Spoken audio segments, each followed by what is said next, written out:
ಮುಂಜಾನೆ ಎದ್ಕುಳೆ ಈ ನಾಷ್ಟಾಕ ಉಪ್ಪಿಟ್ಟು ಅವಲಕ್ಕಿ ತಿಂದು ಸಾಕಾಗೈತಿ. ದ್ವಾಸಿ ಮಾಡ್ಬೇಕಂತಂದ್ರ ಅಕ್ಕಿ ನೆನ್ಯಾಕೋದು ಮರ್ತೀನಿ ಅಂತಂದಾಗ ಬರೇ ಒಂದ್ ಬಟ್ಲ ಗೋಧಿ ಹಿಟ್ಟಿತ್ತಂದ್ರ ಸಾಕ್ ನೋಡ್ರಿ. 4 ಮಂದಿಗೆ ಹೊಟ್ಟಿ ತುಂಬುವಷ್ಟು ಮಸ್ತ್ ಅಂದ್ ಬಾಯಾಗಿಟ್ರ ಕರಗುವಂತಹ ಈ ಗೋಧಿ ದ್ವಾಸಿ ಮಾಡ್ಬಿಡ್ರಿ.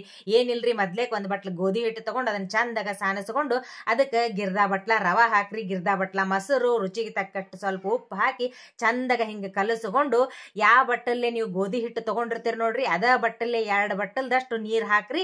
ಇಲ್ಲಿ ನೋಡಾಕ್ ಕುಂತಿರಲ್ಲ ಇಷ್ಟು ಹಿಟ್ಟು ಅಳಸಾಗಿರ್ಬೇಕ್ರಿ. ಕರೆಕ್ಟ್ 1 ಬಟ್ಲ ಗೋಧಿ ಹಿಟ್ಟಿಗೆ 2 ಬಟ್ಲ ನೀರ್ ಹಾಕೊಂಡು ಇಲ್ಲಿ ನೋಡಾಕ್ ಕುಂತಿರಲ್ಲ ಈ ಕನ್ಸಿಸ್ಟೆನ್ಸಿಗೆ ಬಂದಿರ್ಬೇಕು. ಇದನ್ನ ಕಲಿಸಿ ಒಂದ್ 10 ನಿಮಿಷ ಬಿಟ್ಟು ಒಂದಿಟ್ಟು ಸೋಡಾ ಪುಡಿ ಹಾಕಿ ಚಂದಾಗ ಹಂಚ್ ಕಾಸಿ ಅದ್ರ ಮೇಲೆ ಎಣ್ಣಿ ಹಾಕಿ ಉಳ್ಳಾಗಡ್ಡಿಲಿ ಹಿಂಗ ಎಣ್ಣಿ ಪೂರ್ತಿ ಹಂಚ ಮೇಲೆ ಸೌರಿ ದ್ವಾಸಿ ಹಾಕಿಬಿಟ್ರಿ ಅಂತಂದ್ರ ಬಾಯಾಗಿಟ್ರ ಕರಗುವಂತಹ ಮಸ್ತ್ ಮಸ್ತ್ ಗೋಧಿ ದ್ವಾಸಿ ರೆಡಿ ಆಗಿಬಿಡ್ತಾವ ನೋಡ್ರಿ.